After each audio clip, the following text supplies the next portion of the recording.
देखिए, इस चैप्टर में समझाने के लिए एक बहुत ही फेमस एग्जाम्पल लिया गया है। एक्चुअली में वो एग्जाम्पल जो है वो है रिजर्वेशन। जो ओबीसी का जो रिजर्वेशन है, यानी कि जो socially and educationally backward classes का जो रिजर्वेशन है, उसमें उसका एग्जाम्पल यहां पर लिया गया है। देखिए, हम थोड़ा सा बैकग्राउंड से उसको देखेंगे कि 1979 के अंदर 1979 के अंदर जनता पार्टी की गवर्नमेंट थी, क्योंकि 1977 के अंदर जो इलेक्शन हुए उसमें कांग्रेस हार गई। आपने देखा था कि जयप्रकाश नारायण की लीडरशिप में, और उन्होंने स्लोगन दिया कि सेव डेमोक्रेसी, लोकतंत्र बचाइए, और जनता पार्टी की गवर्नमेंट थी। 1979 के अंदर गवर्नमेंट ने एक कमेटी बनाई। उस कमेटी के चेयरपर्सन बनाए गए बीपी मंडल, बिंदेश्वरी प्रसाद मंडल। बिहार के एक्स सीएम भी रह चुके थे ये 67 में। बीपी मंडल को इसका चेयरपर्सन बनाया गया और इसीलिए इसको नाम दिया गया मंडल कमीशन। एक्चुअली में इसका रियल नेम, यानी कि ये क्वेश्चन आ सकता है कि मंडल कमीशन कब बनाई गई, मंडल कमीशन के चेयरपर्सन कौन थे, लेकिन ज्यादा पॉसिबिलिटी है कि मंडल कमीशन का रियल नेम था second backward classes commission. First backward classes commission जो थी वो काका कालेलकर की लीडरशिप में बनाई गई, उनकी चेयरमैनशिप में बनाई गई 1955 में। अब ये बिंदेश्वरी प्रसाद मंडल की जो लीडरशिप में, इनकी चेयरमैनशिप में जो मंडल कमीशन बनाई गई, इसका ऑब्जेक्टिव क्या था, इसे क्यों बनाया गया? देखिए, उस समय तक जो रिजर्वेशन था वो केवल एससी यानी कि शेड्यूल कास्ट और एसटी यानी कि शेड्यूल ट्राइब्स तक था। सरकार ने मंडल कमीशन को यह कहा कि आप आइडेंटिफाई कीजिए ऐसे लोग जो सोशली एंड एजुकेशनली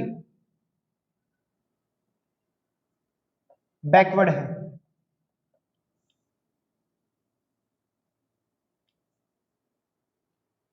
ऐसे लोगों को आइडेंटिफाई करने के लिए कहा गया और इसको एक नई कैटेगरी बना दी गई, SCBC, socially and educationally backward classes. सरकार ने ये जिम्मेदारी दी मंडल कमीशन को कि आप आइडेंटिफाई कीजिए, एक क्राइटेरिया बनाइए जिससे कि हम आइडेंटिफाई करें कि हमारी पॉपुलेशन में एससी एसटी के अलावा ऐसे कौन कौन से लोग हैं जो सोशली और एजुकेशनली बैकवर्ड हैं। मंडल कमीशन ने अपनी रिपोर्ट सबमिट की 31 दिसंबर 1980 को, लेकिन तब तक गवर्नमेंट जनता पार्टी की नहीं थी, गवर्नमेंट गिर चुकी थी, फिर से कांग्रेस पावर में थी, इनकी रिपोर्ट्स को कोई तवज्जो नहीं दी गई। अब इस रिपोर्ट्स के आधार पर हमारे चैप्टर में शुरुआत होती है। इस रिपोर्ट ने, यानी कि मंडल कमीशन ने जो रिपोर्ट दी 31 दिसंबर को, इस रिपोर्ट में उन्होंने काफी रिकमेंडेशंस दी। इन्होंने कहा कि सोशल और एजुकेशनल बैकवर्ड क्लासेस जो है, आप क्लास को कास्ट से एसोसिएट इन्होंने किया कि ऐसी बहुत सी कास्ट हैं जिन्हें बैकवर्ड माना जाता है, जो सोशली बैकवर्ड है, तो इस क्लास को कास्ट से भी आप जोड़ करके देखें। एक बहुत फेमस इनकी रिकमेंडेशन थी, वो थी 27% reservation for social and educational classes के लिए 27% रिजर्वेशन होना चाहिए, और नाम दे दिया गया ओबीसी रिजर्वेशन, यानी कि अदर बैकवर्ड क्लासेस। ये जो अदर बैकवर्ड क्लासेस है, अदर बैकवर्ड मींस एससी और एसटी से अलग। इससे पहले, यानी कि मंडल कमीशन से ये जो रिपोर्ट्स आती हैं, तब तक केवल एससी और एसटी के लिए था। इन्होंने सजेस्ट किया कि ओबीसी के लिए भी 27% रिजर्वेशन होना चाहिए, लेकिन क्योंकि गवर्नमेंट बदल चुकी थी, कांग्रेस ने इसके ऊपर ध्यान नहीं दिया। अब क्या होता है कि 1989 के अंदर इलेक्शंस होते हैं। 1989 के अंदर इलेक्शन होते हैं और जनता दल, जनता पार्टी नहीं, जनता दल, अब यहां पर जो जनता दल है वो कहता है, जो कि एक ग्रुप था बहुत सारी पार्टीज का, वो कहता है कि जी अगर हम पावर में आते हैं तो हम मंडल कमीशन की रिकमेंडेशंस को लागू कर देंगे। 27% जो आरक्षण की बात की गई है अन्य पिछड़ा वर्ग के लिए, उसको लागू कर देंगे। गवर्नमेंट ने वोटिंग की, यानी कि लोगों ने वोटिंग की, सॉरी, और जनता दल पावर में आई और प्राइम मिनिस्टर बने वीपी सिंह, विश्वनाथ प्रताप सिंह प्रधानमंत्री बनते हैं।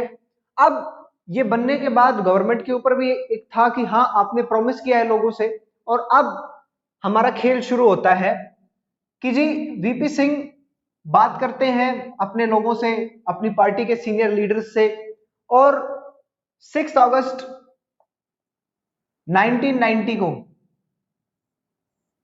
6 अगस्त 1990 को पार्लियामेंट के अंदर यह बात आती है। सरकार पार्लियामेंट के सामने इस बात को रखती है कि हाँ जी, हम अब मंडल कमीशन की सिफारिशों को लागू करने वाले हैं। वहां से ये सब कुछ बातचीत होती है, पूरे पार्लियामेंट में पास होता है और मिनिस्ट्री ऑफ पर्सनल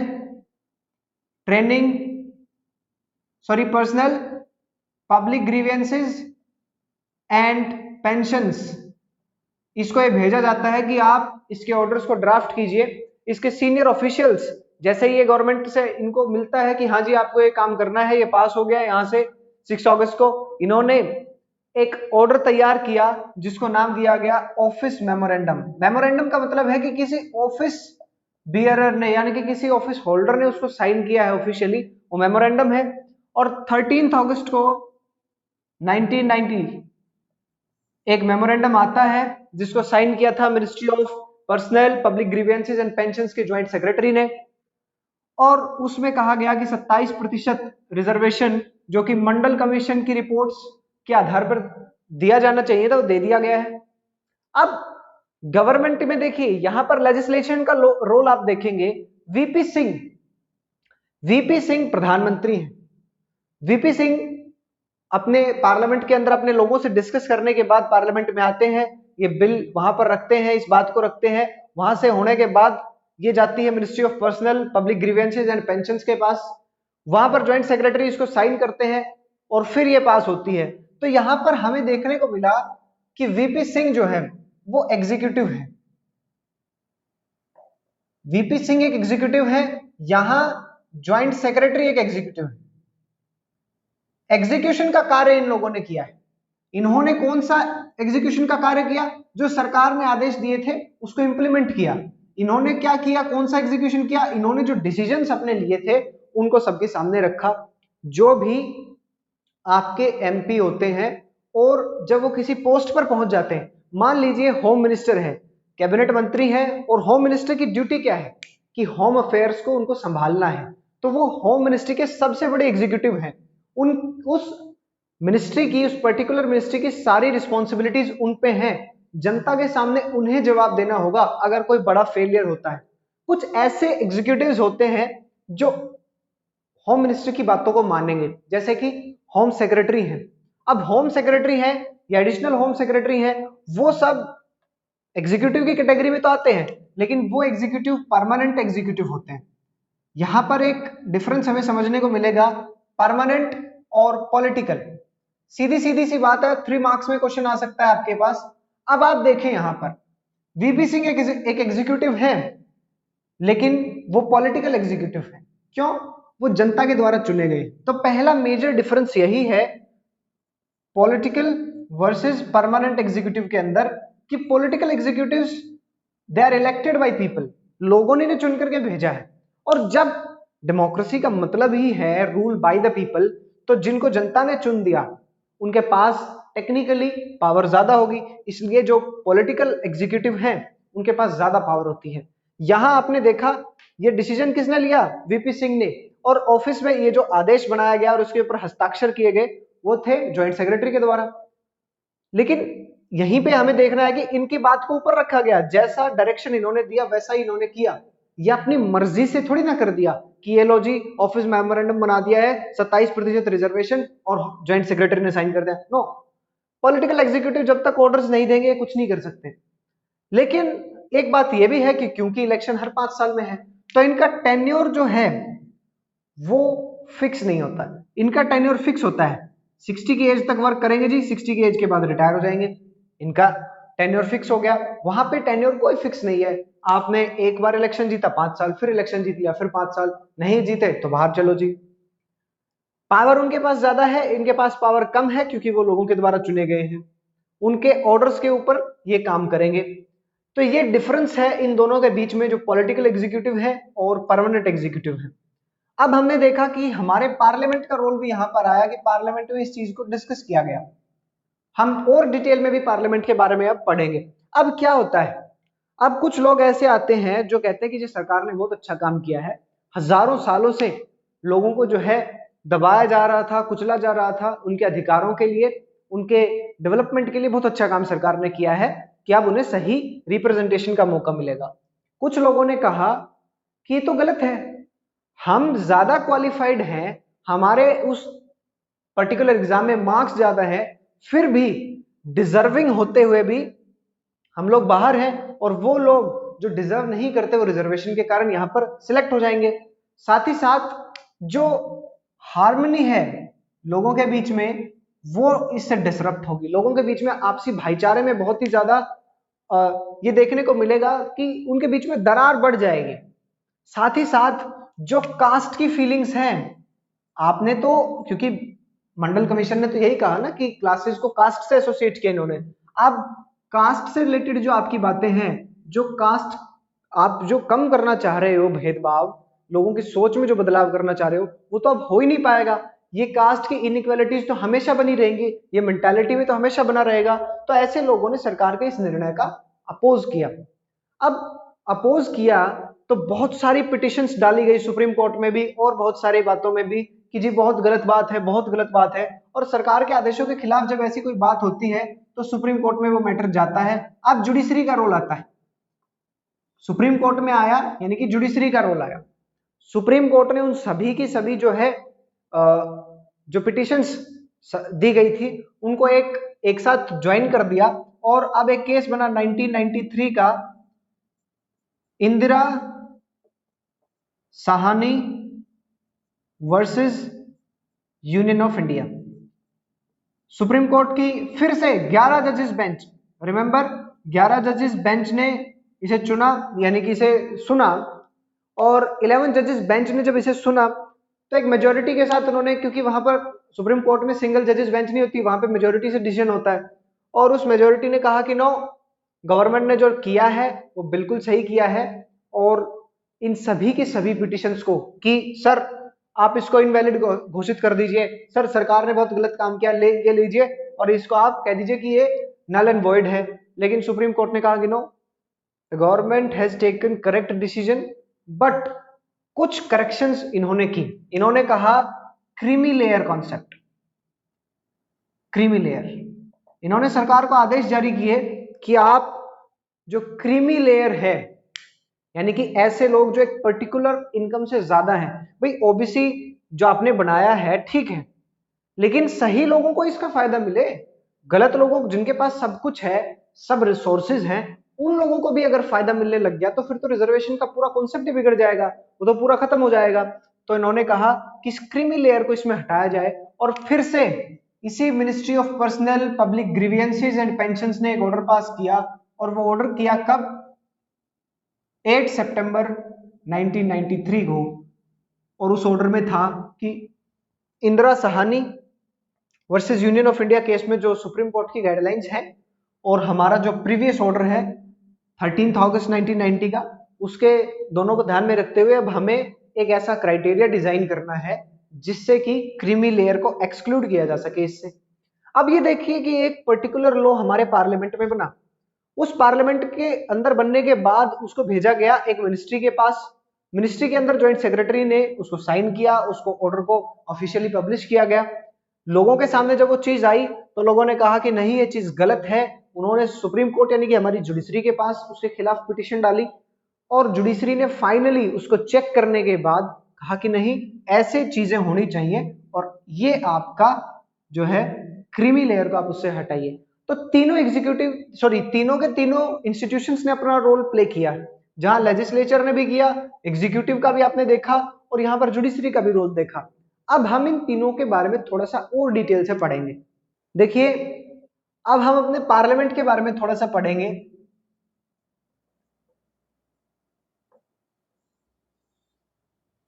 इंडिया के अंदर बाई कैमरल लेजिस्लेचर है। बाई कैमरल लेजिस्लेचर का मतलब होता है कि दो हाउसेस है पार्लियामेंट में हमारे पास। एक तरफ हमारे पास लोकसभा है, एक तरफ हमारे पास राज्यसभा है, यानी कि house of people and council of states. अब लोकसभा और राज्यसभा दोनों हैं, और पार्लियामेंट में आप देखेंगे कि पार्लियामेंट आखिर क्या काम करता है। या हमें पार्लियामेंट की जरूरत ही क्यों है? देखिए, पार्लियामेंट सबसे पहला और सबसे इंपॉर्टेंट काम जो करता है, क्योंकि ये लेजिस्लेचर है इसलिए लॉ मेकिंग, लेजिस्लेशन का कार्य ये करता है। जो देश के लिए कानून बनते हैं वो पार्लियामेंट में बनते हैं, ओवरऑल कंट्री के लिए, डिफरेंट डिफरेंट स्टेट्स में, क्योंकि हमारे इंडिया के अंदर फेडरल डिवीजन ऑफ पावर है और उसमें 3 लिस्ट है, यूनियन, स्टेट और कॉन्करेंट। यूनियन लिस्ट पे केवल केंद्र सरकार कानून बनाएगी, स्टेट लिस्ट के अंदर जो टॉपिक है उन पे केवल स्टेट, कॉन्करेंट लिस्ट के ऊपर स्टेट भी बना सकती है, सेंटर भी बना सकती है, लेकिन डिस्प्यूट होने पे सेंटर की बात को माना जाएगा। और एक और चीज है रेसिड्यूरी सब्जेक्ट्स, यानी कि कुछ ऐसी चीजें जो इन तीनों में नहीं आती उनके ऊपर केंद्र ही कानून बनाएगी। अब लॉ मेकिंग का जो कार्य है वो यहां पर किया जाता है। लॉ मेकिंग को थोड़ा सा हम यहां पर समझते हैं। क्लास 11th में डिटेल में आपके पास लॉ मेकिंग का, और हर बार एक क्वेश्चन आता है 6 मार्क्स का, हर बार लगभग एग्जाम में रखा रहता है। देखिए, सबसे पहले पार्लियामेंट के अंदर इन दोनों हाउसेज में से किसी भी एक हाउस के अंदर एक बिल लाया जाएगा। उस बिल में, बिल बिल का मतलब है कि वो विधेयक है, यानी कि उसके अंदर लिखा हुआ है, वो ड्राफ्ट है उस एक्ट का जिसके अंदर सारी चीजें लिखी गई होंगी कि जी ऐसे ऐसे काम हम करना चाहते हैं। संविधान संशोधन के लिए है तो कॉन्स्टिट्यूशनल अमेंडमेंट बिल होगा, अगर नहीं है नॉर्मल हाउस की फंक्शनिंग के लिए है तो उस बिल को लाया जाएगा यहां पर। अब इस बिल को ला करके दो लोग इसको ला सकते हैं। सबसे पहले तो कोई मिनिस्टर ले आए या कोई नॉन मिनिस्टर। अगर किसी नॉन मिनिस्टर ने बिल को लाया है तो उसको प्राइवेट मेंबर्स बिल बोला जाएगा, और कोई मिनिस्टर लेके आया है तो वो नॉर्मल बिल है। अब यहां पर इस बिल को लाने के बाद इसकी 3 रीडिंग्स की जाएंगी। फर्स्ट रीडिंग के अंदर बहुत सिंपल सा है, फर्स्ट रीडिंग के अंदर ये बताया जाएगा कि जी मैं ये बिल लाया हूं, मैं इसको पेश करना चाहता हूं, पेश कर दिया जी। सेकंड रीडिंग के अंदर क्लोज बाय क्लोज वो मंत्री या वो व्यक्ति जिसने इस बिल को इंट्रोड्यूस किया है वो खड़ा होगा और क्लोज बाय क्लोज रीडिंग होगी। उसके बाद डिबेट होंगी, डिस्कशंस होंगे, अपोजिशन बोलेगी उसके ऊपर, और थर्ड रीडिंग के अंदर फाइनली बोला जाएगा कि इस बिल को मैं मूव कर रहा हूं, आप इस पे वोटिंग करें, या कंसेंसस है तो पास करवाए। तो वोटिंग अगर होती है तो वोटिंग का आपको पता ही है कि पार्लियामेंट से बिल बनने के लिए, यानी कि जो एक्ट बनना है बिल से, उसके लिए 3 तरह की मेजोरिटी चाहिए। सिंपल मेजोरिटी 50%, वोट करने वालों का 50%, स्पेशल मेजोरिटी 2/3 मेजोरिटी, थर्ड जो बहुत रिजिड है जिसमें 2/3 parliament majority plus ratification by more than half of states, उनसे होगा। एक हाउस से पास होने के बाद ये बिल भेजा जाएगा सेकंड हाउस में। सेकंड हाउस में भी सेम होगा, first reading, second reading, third reading, bill को पास किया जाएगा और फिर ये फाइनली भेज दिया जाएगा प्रेसिडेंट के पास, क्योंकि प्रेसिडेंट भी हमारे पार्लियामेंट का हिस्सा है। इंडियन पार्लियामेंट का मतलब है लोकसभा, राज्यसभा और प्रेसिडेंट। हालांकि प्रेसिडेंट इन दोनों में से किसी का भी पार्ट नहीं होते। जब प्रेसिडेंट उसे अपना एसेंट दे देंगे, प्रेसिडेंट के पास भी तो वीटो पावर्स हैं, प्रेसिडेंट उसे वापस रिकंसिडरेशन के लिए भेज सकते हैं, या प्रेसिडेंट पॉकेट वीटो कर सकते हैं कि इसको पॉकेट में रख लिया जी, बताया ही नहीं, बोला ही नहीं, कोई हाँ भी नहीं भरी ना भी नहीं की, इस तरह की बातें हैं। तो लॉ मेकिंग का काम बहुत जरूरी है। उसके बाद पार्लियामेंट के अंदर डिबेट और डिस्कशन, डिबेट एंड डिस्कशन, कि पार्लियामेंट हमारे लिए जो है सबसे बड़ा डिबेट का प्लेटफॉर्म है। सबसे ज्यादा डिबेट पार्लियामेंट में होगी क्योंकि पूरी कंट्री के लिए लॉ मेकिंग की प्रोसेस यहां पे चलती है। ठीक है जी। थर्ड, और क्या होगा, यहां पर कंट्रोल्स गवर्नमेंट, गवर्नमेंट के ऊपर कंट्रोल रहता है। गवर्नमेंट ऑटोक्रेटिक नहीं हो सकती। आपको पता है कि जो minister of council of ministers है वो लोकसभा के प्रति रिस्पॉन्सिबल है, यानी कि अकाउंटेबल है लोकसभा के प्रति। अगर लोकसभा में नो कॉन्फिडेंस आता है, नो कॉन्फिडेंस केवल लोकसभा में आता है, नो कॉन्फिडेंस जब आया प्रधानमंत्री के खिलाफ और यदि नो कॉन्फिडेंस पास हो गया तो सरकार गिर जाती है। तो कंट्रोल रहता है गवर्नमेंट के ऊपर पार्लियामेंट का। साथ ही साथ मनी मैटर्स के ऊपर, मनी के अंदर भी कंट्रोल देखने को मिलता है, कि क्योंकि मनी बिल आते हैं कि गवर्नमेंट देश के टैक्स पेयर्स का पैसा या गवर्नमेंट का जो पैसा है, जो देश का पैसा है, उसको कैसे खर्च कर रही है। गवर्नमेंट को बजट के थ्रू अपनी एनुअल फाइनेंशियल स्टेटमेंट जो है आर्टिकल 111 एनुअल फाइनेंशियल स्टेटमेंट दी जाती है यहाँ पर, और यहाँ मनी के बारे में, यानी कि आपने पैसे को कहाँ खर्च किया और कैसे खर्च करना चाहते हैं, वो यहाँ पर लाती है लोकसभा में। और उसमें अपोजिशन एक बहुत मेजर रोल प्ले करती है उसके ऊपर कंट्रोल करने में। तो ये चार मेन चीजें हैं। हालांकि अब देखा जाए तो राज्यसभा सुनने में राज्यसभा के लिए अपर हाउस वर्ड यूज होता है, लोकसभा के लिए लोअर हाउस वर्ड यूज होता है। ऐसा नहीं है कि राज्यसभा अपर हाउस है तो मतलब इसके पास पावर्स ज्यादा है। पावर्स में देखा जाए तो लोकतंत्र में उसी के पास पावर ज्यादा होती है जिसे जनता ने चुना है। राज्यसभा के सदस्य जनता के द्वारा सीधे नहीं चुने जाते। आपने देखा ना, लेजिस्लेटिव असेंबली के मेंबर्स चुने जाते हैं और उसके बाद वो राज्यसभा की जो है राज्यसभा के लिए उन्हें चुना जाता है। अब ऐसी स्थिति के अंदर कैसे चुना जाएगा? चुनने के लिए एक सिंपल रूल है कि आपकी टोटल सीट्स उस लेजिस्लेटिव असेंबली की divide by number of members to be chosen for Rajya Sabha. Rajya Sabha की कितनी सीटें, राज्यसभा क्योंकि अब पॉपुलेशन के अकॉर्डिंग दिया गया है, फॉर राज्यसभा +1 और +1। हरियाणा असेंबली के अंदर अगर आप देखें, फॉर एग्जांपल आपने देखा हरियाणा के अंदर 90 सीटें, यानी कि 90 सीटें हैं और हरियाणा को जो है लगभग आमतौर पर ऐसा देखा गया है कि जितनी लोकसभा की सीटें हैं उससे आधी सीटें राज्यसभा में दी जाती है। हरियाणा में 10 लोकसभा की हैं, 5 राज्यसभा की। आमतौर पर यह हर जगह वैलिडेट नहीं होता। यूपी में 31 है राज्यसभा की, लेकिन लोकसभा की सीटें कितनी है? 80 हैं, तो 40 होनी चाहिए हाफ, लेकिन ऐसा हर जगह नहीं होता है। 5 मेंबर्स हरियाणा से चुने जाने हैं, तो 5 + 1 + 1 यानी कि 90/6 15 यानी कि 16 वोट्स। 16 यानी कि 16 वोट जिसके पास हैं। एक व्यक्ति यदि कहता है कि मैं हरियाणा से राज्यसभा के लिए मुझे नॉमिनेट किया जाए यहां से, तो 16 एमएलए का समर्थन उसके पास होना चाहिए। प्लस यही इसी सिस्टम को ही तो प्रोपोर्शनल रिप्रेजेंटेशन सिस्टम में काउंट किया जाता है। और सिंगल ट्रांसफरेबल वोट, एक एमएलए केवल एक बार ही वोट करेगा। तो 16 के हिसाब से यानी कि जिसके पास 16 वोट होंगे वो राज्यसभा के लिए चुना जाएगा। अपर हाउस है लेकिन पावर्स लोकसभा के पास है, क्योंकि लोकसभा का एमपी कौन बनता है? जिसको डायरेक्ट जनता ने वोट दिया है, तो जनता के वोट की वैल्यू ज्यादा है। लोकसभा की ये क्वेश्चन आ सकता है आपके पास कि लोकसभा ज्यादा पावरफुल है राज्यसभा से, प्रूव कीजिए। देखिए लोकसभा के अंदर सबसे पहला कि काउंसिल ऑफ मिनिस्टर्स जो है, यानी कि प्रधानमंत्री और उनका मंत्रिमंडल लोकसभा के प्रति उत्तरदायी है, राज्यसभा के प्रति उत्तरदायी नहीं है। नो कॉन्फिडेंस मोशन लोकसभा में आता है, राज्यसभा में नहीं आता। राज्यसभा में आप नो कॉन्फिडेंस नहीं ला सकते क्योंकि ये तो स्टेट्स का रिप्रेजेंटेशन कर रही है। यहां नो कॉन्फिडेंस पास हुआ तो गवर्नमेंट गिर जाती है। मनी मैटर सबसे इंपॉर्टेंट एग्जांपल है मनी बिल, यानी कि जब सरकार अपने एनुअल फाइनेंशियल स्टेटमेंट देती है और उसमें भेजती है राज्यसभा के पास, तो राज्यसभा केवल 14 डेज तक उसको होल्ड कर सकती है, इससे ज्यादा कुछ नहीं कर सकती राज्यसभा। हालांकि और मैटर्स में नॉर्मल लेजिस्लेशन का जो बिजनेस है उसमें तो राज्यसभा के पास भी इसके बराबर की पावर है, लेकिन ये कुछ ऐसे पॉइंट्स है जहां पर ये ज्यादा पावरफुल है, लोकसभा ज्यादा पावरफुल है। साथ ही साथ ज्वाइंट सेशन यदि होता है संविधान, यदि ऐसा कोई मौका आया जिसमें ज्वाइंट सेशन की बात आती है, तो ज्वाइंट सेशन के अंदर जो दोनों ही हाउसेस मिलेंगे उनको चेयर करेगा लोकसभा का स्पीकर। और ऐसी स्थिति, हालांकि ज्वाइंट सेशन में एक बात ध्यान रखें, संविधान संशोधन विधेयक जो है, जो कॉन्स्टिट्यूशनल अमेंडमेंट बिल है, उसके लिए ज्वाइंट सेशन कभी भी नहीं होगा।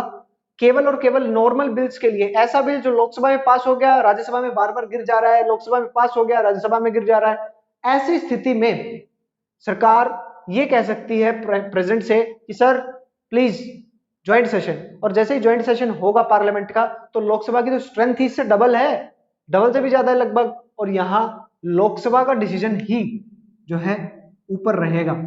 तो ये भी आपने देखने को देखा कि मनी बिल, ज्वाइंट सेशन, उसके साथ साथ नो कॉन्फिडेंस मोशन और अकाउंटेबिलिटी इनके पास होती है। ये डिफरेंसेस है, लोकसभा ऊपर है। हमने लेजिस्लेचर यानी कि जो हमारा पहला इंस्टीट्यूशन है उसके रोल को हमने पढ़ा, और अब हम अपने सेकंड यानी कि एग्जीक्यूटिव के बारे में पढ़ेंगे। देखिए एग्जीक्यूटिव का मतलब है कि एक पर्टिकुलर गवर्नमेंट की जो पॉलिसी है उनको एग्जीक्यूट करने का, उनको इंप्लीमेंट करने का, उनको लगाने का जो काम है, जो एग्जीक्यूशन का वर्क है, उन लोगों के ऊपर होता है, इसीलिए इन्हें एग्जीक्यूटिव कहा जाता है। दो तरह के एग्जीक्यूटिव है,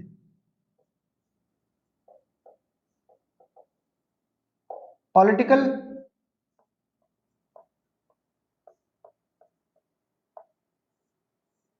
permanent.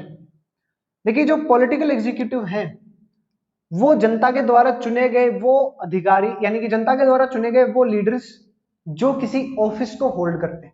For example Amit Shah. Amit Shah home minister हैं, जनता के द्वारा चुने गए हैं, और अब इन्हें जिम्मेदारी दी गई है होम मिनिस्ट्री की, यानी कि होम मिनिस्ट्री के वर्क के लिए, जो काम के लिए, उसके पॉलिसीज के एग्जीक्यूशन के लिए जिम्मेदार कौन? अमित शाह। तो अमित शाह पॉलिटिकल एग्जीक्यूटिव है। किसी एक चुना गया नेता जिसको किसी मिनिस्ट्री के अंदर कोई जिम्मेदारी दे दी जाए, वो पॉलिटिकल एग्जीक्यूटिव। अब पॉलिटिकल एग्जीक्यूटिव क्योंकि इलेक्टेड होते हैं, परमानेंट एग्जीक्यूटिव सिलेक्टेड होते हैं। एक परीक्षा के तहत ये लोग आते हैं, उसमें यदि इनके अंक जो कट ऑफ है उससे ज्यादा है तो इनको चुन लिया जाता है और फिर ये ऑफिस बियरर बनते हैं। ये इनके नीचे काम करते हैं, इनके आदेशों को इंप्लीमेंट करने का काम करते हैं, साथ ही साथ ये इनकी पॉलिसी फ्रेमिंग में हेल्प भी करवाते हैं। साथ ही साथ जो पॉलिटिकल एग्जीक्यूटिव हैं उनका जो टेन्योर है वो शॉर्ट टर्म टेन्योर देखने को मिलता है, जबकि इनका एक लॉन्ग टर्म टेन्योर होता है up to the age of 60। इसके साथ साथ जो टेन्योर हो गया, ये इलेक्टेड है, ये सिलेक्टेड है, यहां पावर जो है वो ज्यादा है, क्योंकि ये जनता के द्वारा चुने गए हैं, ये जनता के द्वारा नहीं चुने गए हैं, इसलिए इनकी लेस पावर है, इनके पास पावर ज्यादा है। 3 मार्क्स में क्वेश्चन आ सकता है, आपसे पूछा जा सकता है कि पॉलिटिकल और परमानेंट एग्जीक्यूटिव के बीच में डिफरेंसेस आप बताएं। देखिए अब हम अपने दो एग्जीक्यूटिव के बारे में देखेंगे, पॉलिटिकल एग्जीक्यूटिव के बारे में देखेंगे। सबसे पहले हम देखेंगे जी प्राइम मिनिस्टर के बारे में। प्राइम मिनिस्टर कोई आदमी कैसे बन सकता है? किसी भी व्यक्ति की आयु जो है वो 25 वर्ष से अधिक होनी चाहिए। मेंबर ऑफ लोकसभा या राज्यसभा, राज्यसभा का है तो 30 साल अपने आप है, और यहां इसकी आयु जो है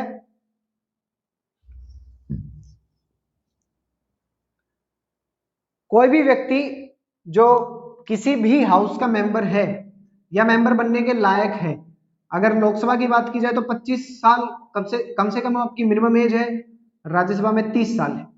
आप लोकसभा के मेंबर हो, राज्यसभा के मेंबर हो या ना हो, लेकिन आप उनके मेंबर बनने लायक हैं, प्लस आपके पास लोकसभा के अंदर मेजॉरिटी का सपोर्ट है, यानी कि 272 जो एमपी हैं वो आपके पक्ष में है, आप प्रधानमंत्री बन सकते हैं। लेकिन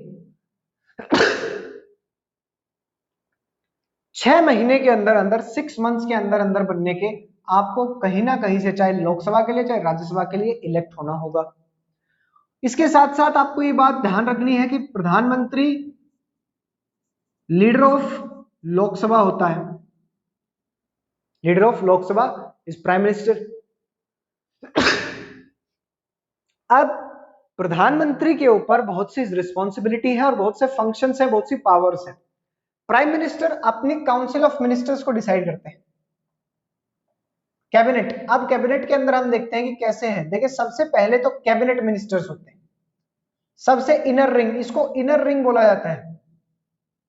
ऐसे मंत्री जिनको मिनिस्ट्री की पूरी ओवरऑल रिस्पॉन्सिबिलिटी दी जाती है, जैसे कि होम मिनिस्टर है, डिफेंस मिनिस्टर है, फाइनेंस मिनिस्टर है, पूरा मंत्रालय इनके नीचे होता है। उस मंत्रालय के सबसे बड़े जो है वो होते हैं मिनिस्टर, कैबिनेट मिनिस्टर है। इनके बाद आते हैं minister of state with independent charge, इनको इंडिपेंडेंट चार्ज दिया जाता है उनका। ये स्पेशली इनवाइटेड, जब कैबिनेट की मीटिंग होती है तो कैबिनेट मिनिस्टर आएंगे। और जो तीसरे नंबर पे होते हैं, ये हायरार्की है इस तरह से, वो है मिनिस्टर्स ऑफ स्टेट।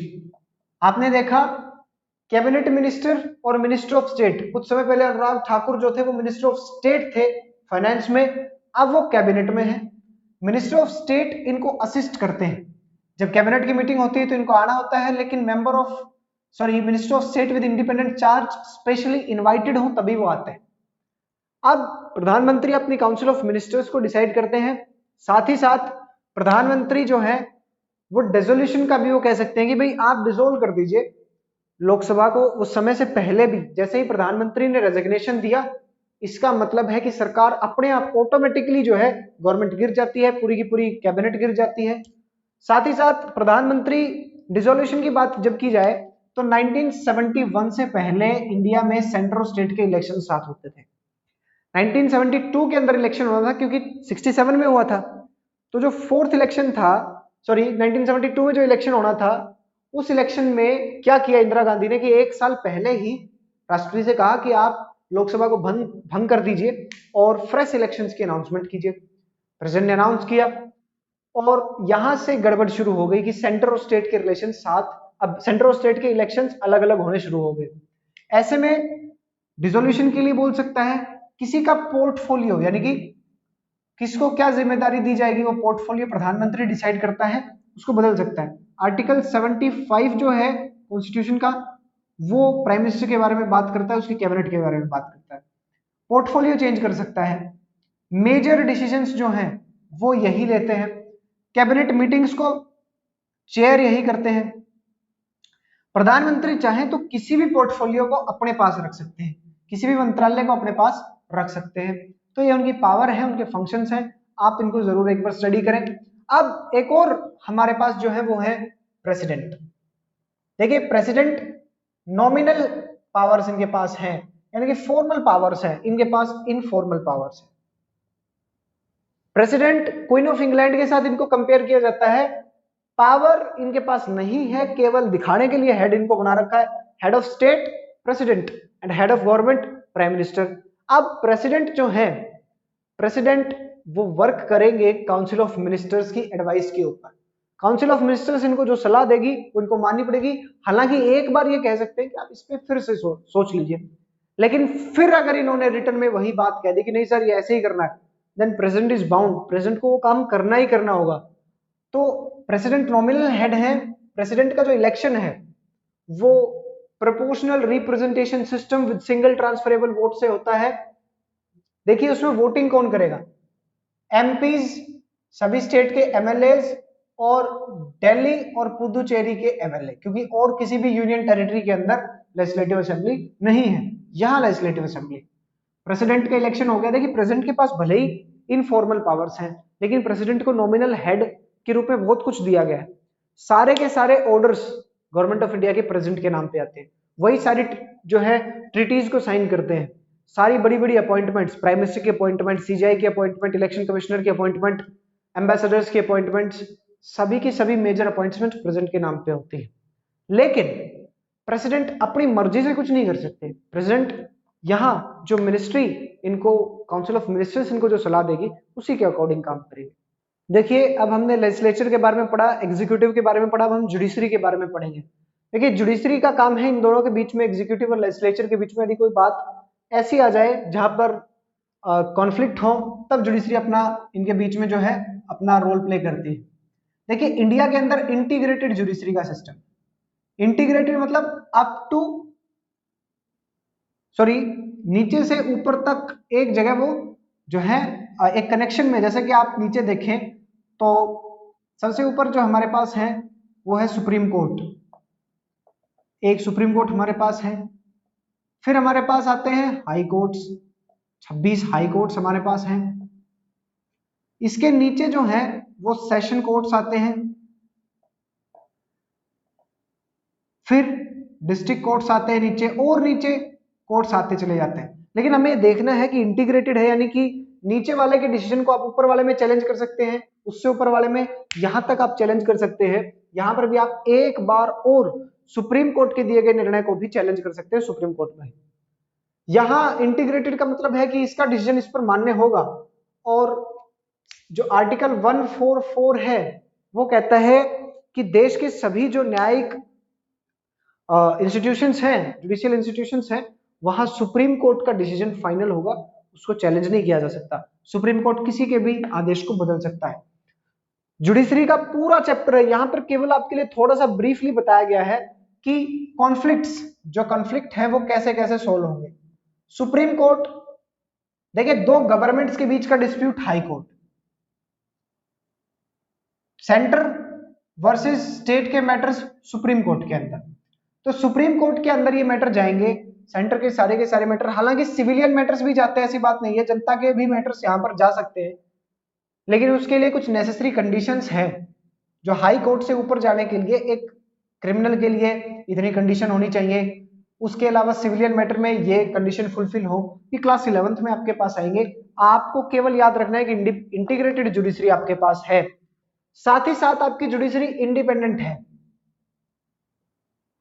इंडिपेंडेंट यानी कि किसी का दबाव नहीं है, कोई आपकी जुडिशरी को ये नहीं कह सकता कि ऐसे आदेश दे दीजिए, ऐसे नहीं होगा।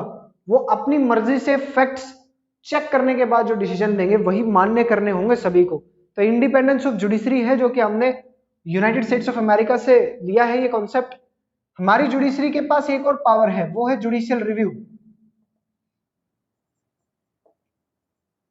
जुडिशियल रिव्यू में कोई भी ऐसा मैटर, कोई लॉ पास कर दिया लेजिस्लेशन ने, लेकिन ऐसा लग रहा है कि कुछ ना कुछ गड़बड़ उसमें है, तो जुडिशियल रिव्यू के तहत सुप्रीम कोर्ट उसको चेक करेगा, ठीक है कि जी इसमें क्या है, कोई गड़बड़ तो नहीं है। और अगर कोई बात उसमें खराब होती है, मतलब ऐसा है कि इन ये जो अनकॉन्स्टिट्यूशनल वर्क अगर हुआ है, तो उसको supreme court null and void declare कर देगा, इलीगल डिक्लेयर कर देगा और उसको हटा देगा।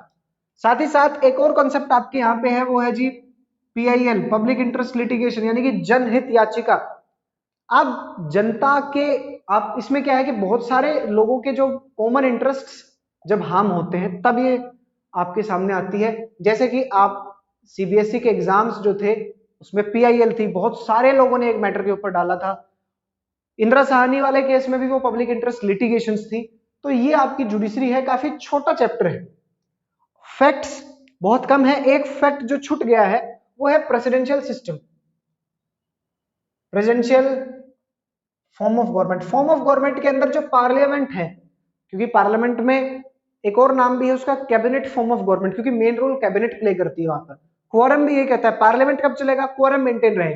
हाउस में क्वोरम का मतलब है टोटल स्ट्रेंथ का 1/10 और एक मिनिस्टर, टोटल स्ट्रेंथ का 1/10 और एक मिनिस्टर, ये होना चाहिए। प्रेसिडेंशियल फॉर्म ऑफ गवर्नमेंट का मतलब है कि सारी की सारी पावर प्रेसिडेंट के हाथ में।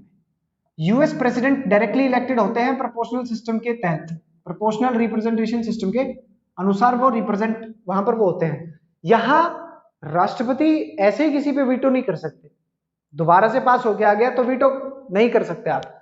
साथ ही साथ हमारे जो प्राइम मिनिस्टर हैं वो अकाउंटेबल हैं, लोकसभा में नो कॉन्फिडेंस पास हो गया तो साइड में, लेकिन प्रेसिडेंट वहां पर किसी भी चीज को वीटो कर सकते हैं, उनके पास वीटो की पावर है। साथ ही साथ वहां पर प्रेसिडेंट को कोई जरूरत नहीं है, कांग्रेस में यानी कि पार्लियामेंट के अंदर उनके पास हो ना हो कोई दिक्कत नहीं होती उनको।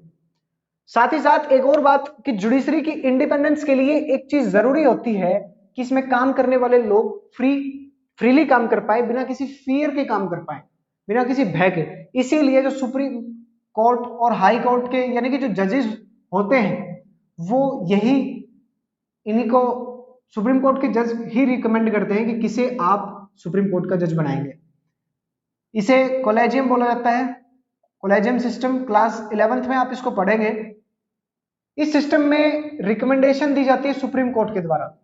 बहुत डेप्थ का टॉपिक है, बहुत डेप्थ का टॉपिक है, आपको यहां नहीं जाना है। अगर आप ह्यूमैनिटीज परस्यू करने वाले हैं अपने आने वाले फ्यूचर के अंदर, तो आप क्लास 11th की वीडियोस को जरूर देखें। अदरवाइज इतना इनफ है कि यहां पर इनके पास एक सिक्योरिटी ऑफ टेन्योर है। साथ ही साथ इनको हटाने की प्रोसेस है इम्पीचमेंट। राष्ट्रपति, उपराष्ट्रपति और जजेस को हटाने के लिए इम्पीचमेंट। इम्पीचमेंट यानी कि किसी जज के खिलाफ ऐसा लगता है कि जिसने गलत काम किया, तो दोनों हाउसेस, लोअर हाउस यानी कि लोकसभा और राज्यसभा, दोनों हाउसेस से 2/3 मेजोरिटी, दोनों हाउसेस से स्पेशल मेजोरिटी से पास हो तब उनको ऐसा किया जाएगा। आज तक ऐसा नहीं हुआ। इस चैप्टर को आप जरूर पढ़ें, कोई डाउट है तो आप पूछ सकते हैं। Thanks a lot.